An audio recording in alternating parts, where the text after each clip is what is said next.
Akademija umetnosti Univerze v Novi Gorici ima svoje korenine v šoli uporabnih umetnosti Famous Stuart, ki so jo z René Russian ustanovila leta 1994 v Ljubljani. Leta 2009 smo se pridružili Univerzi v Novi Gorici kot Visoka šola za umetnost. Leta 2016 smo se iz Visoke šole za umetnost prestrukturirali v Akademijo umetnosti Univerze v Novi Gorici in tako po 72 letih postali prva univerzitetna akademija na področju umetnosti. Programi Akademije umetnosti Univerze v Novi Gorici so združeni v dva programa, prve stopnje in druge stopnje oziroma dodiplomskega in magistrskega programa. Na prvi stopnji digitalne umetnosti in prakse, na drugi medijske umetnosti in prakse.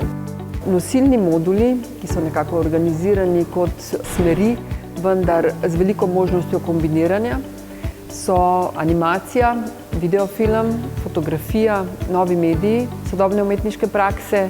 Ti nosilni moduli se kombinirajo v različnih kombinacijah v filmskem okolju, v okolju sodobnih umetniških praks in okolju kreativnih industrij. V programu veliko sodelujemo z različnimi umetniki in strokovnjaki, ki svoje področja prinašajo v program skozi izbirne delavnice, kontekstualne projekte, sodelovanja izven akademije.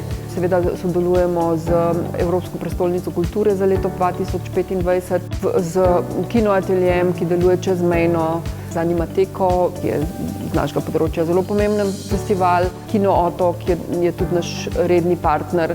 Zadnji 2 leti in letos že 3. izdajo pripravljamo tudi za Ars Electronico v Linzu.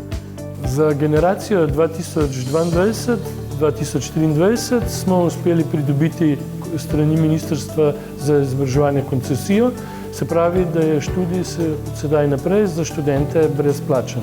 Seveda je to tudi eden od vzrokov, da je vpis na naši akademiji relativno zelo velik, približno 4-kratnik razpisanih mest.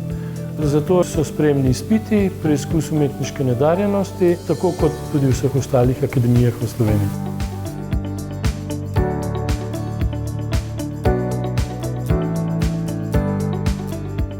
Na naši spletni strani najdete seznam akreditiranih visokošolskih zavodov in študijskih programov ter evalviranih višjih strokovnih šol skupaj s poročili strokovnjakov in odločitvami sveta agencije. Spletna stran je v celoti prilagojena osebam z različnimi oblikami invalidnosti in oviranosti.